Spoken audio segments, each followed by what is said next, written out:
What does it take to be successful in life? Does it take privilege? Does it take luck? Or does it take talent? And there's no doubt about it, those three things do play a role in success. But when you look at truly successful people, or if you look at any success that you've had in your life, can you really attribute it to just those three things, talent, privilege, or luck? Or is there something else, something simpler to achieving the happiness within your business, within your career, or within your relationships? Let's discuss.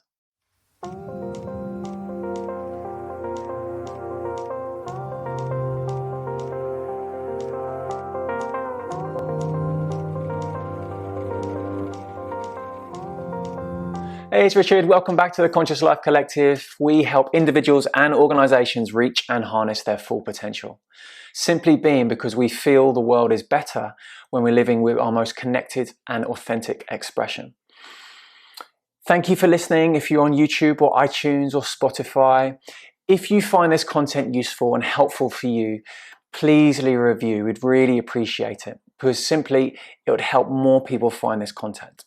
So today I'm going to discuss the power and magic of consistency.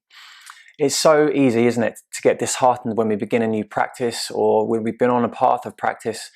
And the point of that practice is to take us away from a current reality we don't want to be towards a new reality that we've identified that we want to get to. And that path is notoriously easy to get knocked off. So I'm going to discuss a few of the reasons of why it's easy to get knocked off it. And then I'm going to talk about 3 key strategies to lay a foundation to make that pathway more robust, to stop us getting knocked off as easily as we do. And so there are several reasons that cause us to struggle with consistency, and that includes lack of patience. The reason we're moving is because it's uncomfortable, and so we don't want to be in anymore. And so if it's taking time to get away from that place we don't want to be, it's just uncomfortable and we get impatient. And so that's easy to get disheartened or just get knocked off that path. We want instant gratification. Today's society is all about instant gratification. You just have to go onto Amazon, your instant click and collect, or everything is immediate. And so anything worth building takes time. And so to build a mindset around that, to understand that it's okay to take time to achieve something. The third one is a lack of clarity or focus. We have clarity or focus that we don't want to be where we are, but we haven't identified a very clear location that we want to get to, or situation, or health, or whatever it is. That new place we want to be is not locked down. So the lack of clarity and focus just basically makes us drift. We know we're moving away, but we don't know where we're going to. Not having supporting habits or triggers. So again, moving away from that place we don't want to be is uncomfortable. And so if we haven't got anything in place to help us maintain focus, maintain clarity, and maintain motivation, then we're just, again, going to get knocked off it very, very easily. And lastly, having an all or nothing mindset. And I see this a lot with many people. It's highly, highly motivated to move from that current reality that's not where they want to be anymore. And it's 100 miles an hour, and it's too much. You're better off taking smaller steps less often, as long as they're consistent. Whereas if you're all in or nothing, you're going to go for the first week or 2 weeks or 3 weeks and you're going to burn yourself out. You're going to be completely exhausted, whether that's emotionally or physically or whatever you're trying to achieve. You're just going to burn out. Okay, let's talk about the 3 strategies to make that pathway more robust. And that pathway being from where we don't want to be anymore, where we are and we don't want to be anymore, towards that new destination that we've highlighted at where we want to get to. And so the first one is to wake up early. How you start your day determines how your day goes. And just to ask you the question, how do you start your day? Are you someone that wakes up to your alarm and then you immediately start checking your phone, your social media, your emails, your text messages that you received? Because if you do, you're bound by what other people are doing. You're being controlled by your device. You just have to look at the social network, the documentary, The Social Network on Netflix, to show how powerful these algorithms are. Not to dismiss them, they're amazing. You're watching this right now on social media, so it's amazing. It's absolutely amazing. But if that's controlling you first thing in the morning and last thing at night, then you're being controlled how to feel. You're having part of your decision taken away from you because you're just engaging back into that process that they're designed to keep us attached to. And so the example Anna and I use, so we wake up around 5:30 in the morning, simply being because our 3-year-old gets up at 7. And so for us to fit in our practice, our main practice of the day, we have to get up that early. And not just that, it's such an amazing time where we've come to grown to love how nice it is to be up that time of morning. It's so peaceful. And then we begin our meditation. And our meditation is anywhere from half an hour to an hour. And it's a combination of body scanning. So I guess you can link that to Yoga Nidra, but bringing awareness into the body, all around the body, big body scan, checking different parts of it, and just tuning in, sensing what our body is doing. And what that does, for me anyway, it just helps, it makes my body feel amazing. It's fizzing, it's alive, and it just connects me to myself. And then I end that meditation with visualization. So a visualization of how I want my day to go, a visualization of where that place that I've highlighted, what that looks like, not just what it looks like, but how does it feel? I imagine already being there. I imagine how it feels to have achieved that goal that I'm aiming for. So I'm already there, rather than, oh, I want to be there, I wish I was there. I am already in there.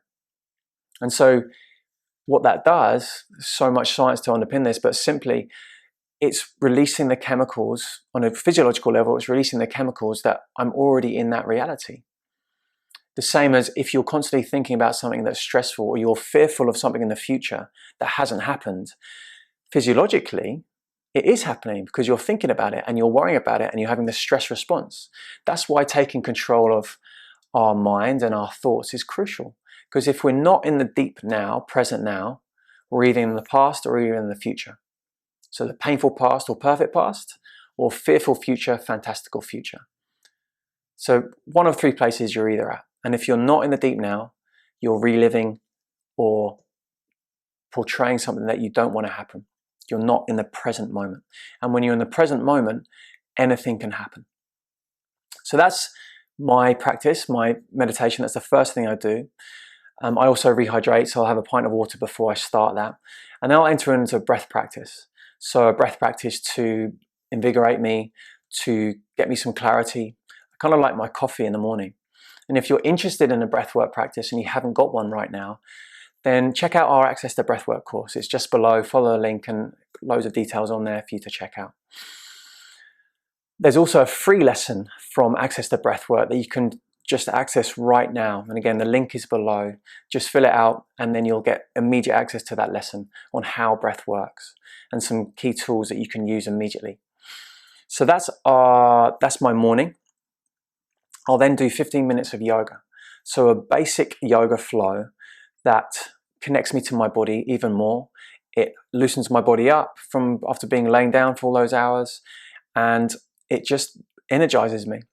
And it connects me to how I'm feeling on that day. And every single day I feel different. There's an undulations, of course, that's normal. But that 15-minute of the same yoga flow helps me connect to how I'm feeling. I tune in, right? Am I tired? Am I feeling good today?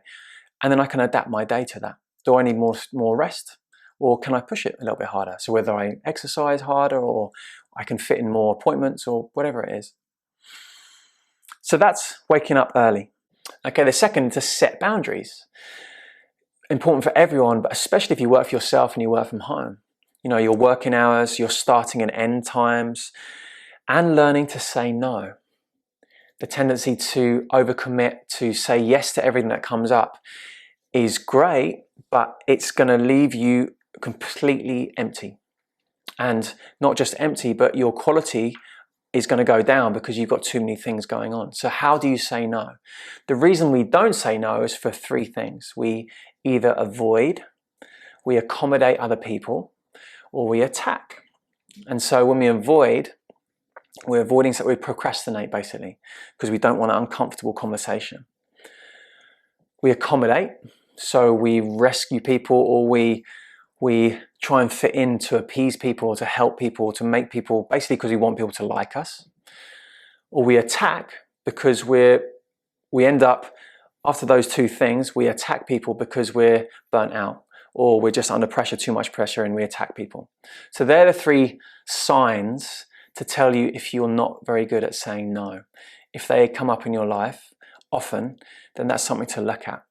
And I'm going to discuss in another episode how to say no effectively. But do you accommodate? Do you avoid? Or do you attack? So that's the second strategy, really setting clear boundaries of what you want your day to look like, your working hours and what fills those hours. And finally, number 3, declutter your mind at the end of the day. And so how I do that is I set my most important tasks. So around 5 o'clock or at the end of my working time, I'll write down what I need to achieve the next day. So 3 clear things that I need to achieve the next day. And not just, for example, not just write a blog or not just to record an episode. It could be very specific things. So I want to record this episode. That's the first thing. And then I want to edit the video. That's the second thing. And then the third thing could be I want to post a video. Now, is that manageable? Is that possible to do in one day? Yes, it is. If it was to say I want to record a month's worth of episodes, then that's not realistic. And so I'm just setting myself up for failure. So to be very clear with those 3 most important tasks at the end of the day. The 3 main benefits to that are simple. You learn what works and what doesn't work. So you get to see that you're progressing. Certainly with the meditations and with the movement, I see how my body is, and I see, like I said, and I know how I feel, and I know the differences between each day. With the most important tasks, I get to see that there's always more to do, isn't there? There's always more to do. But with those 3 most important tasks, I start ticking off lots of different things. And those tasks are based on the bigger goal. So the bigger goal is here, and then I break that down into smaller pieces. And then on the day-to-day pieces is the 3 most important tasks to do. So whatever else happens, when I've done those 3 things, if I have time, I'll carry on working. But if I don't have time, I know that today is a success. The second benefit is you develop clarity and focus. And remembering back, that's one of the things that knocks us off the path, not having clarity and not having focus. But doing these practices, the self-care for our mind, the movement, and setting the boundaries, and the 3 most important tasks, they're very clear, helping us get clarity and helping us get focus on a day-to-day basis. It's impossible not to have that by doing those practices. And the third benefit is that you get to tune into yourself. Again, what I see so much is that, certainly us in the West, is we don't have downtime, and we perceive every day should be maximum effort, maximum potential, maximum production, whatever it is. And that's just not realistic. That's not possible. And I can tell you from her first-hand experience, that's not the point either. Like coaching Olympic medalists, they want to peak for certain periods throughout the year. That's it. The rest of the time, they're not aiming to be their very, very best. It's an undulating pathway to that success, to that Olympic medal, or whatever the task is. And so tuning into yourself allows you to know what you need on that day. Maybe you need some more rest. Maybe you can do that through better nutrition, through better hydration. Or maybe you don't exercise as hard as you normally do. The HIIT culture, the high intensity training culture, is, on one hand, it's great, but on the second hand, it seems to me that it's just got out of hand. There doesn't seem to be a point. People are working out to get tired. They're not working out to develop themselves. Generally speaking, of course. But that's one of the major things that we help correct, that perspective on exercise. We want exercise to help us to get a full health span that's as close to our lifespan as possible. Otherwise, we're going to spend a lot of years ill and sick and in pain and whatever it is. And so they're the 3 main benefits to being consistent. And there are 3 simple things to make consistency easier in your life. And so to summarize, wake up early. Be conscious about what you do first in the morning. Can you bring, that's the ideal time to begin a self-care practice. You haven't got to sit and meditate for an hour. You could do breath work for 5 minutes, breath work for 10 minutes. But at least you're doing something to control how you feel. And breath work, as I said before, is like a remote control to our mind. Tuning into breath just for 5 minutes helps us feel better emotionally. It helps us feel better physically. And so fitting a breath practice in first thing in the morning is an ideal time, as well as just before you go to bed. The second thing is set boundaries. As we said, like making sure that you are in control of what happens in your day. And the third thing is decluttering your mind. There's lots of evidence to suggest and to prove that getting the things out that we worry about onto paper helps us relax and de-stress more. So before we go, I'll offer you 2 free things. The first thing is a free lesson from our Access to Breathwork course. Just follow the link below. You'll get access to one of the lectures, that's one of the video lessons that's on in Access to Breathwork, and it's going to teach you how breath works. And it's give you some takeaway techniques that you can use immediately after you've watched it. So just the link below or in the description of today's episode. The second thing I want to offer completely free is our 4 simple steps to a better life. And see it as like a roadmap. It's a roadmap to start to implement these self-care practices across mindset, across movement, across nutrition, across sleep.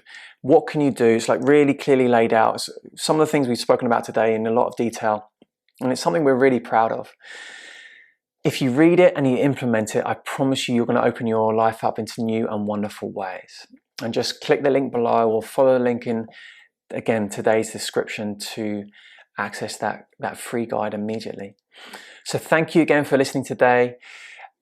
Again, if you love this content and it's helping you, please leave a review or comment below, because simply it just helps more people access it, and I'd really appreciate it. So thank you again for joining me, and see you next week on another episode.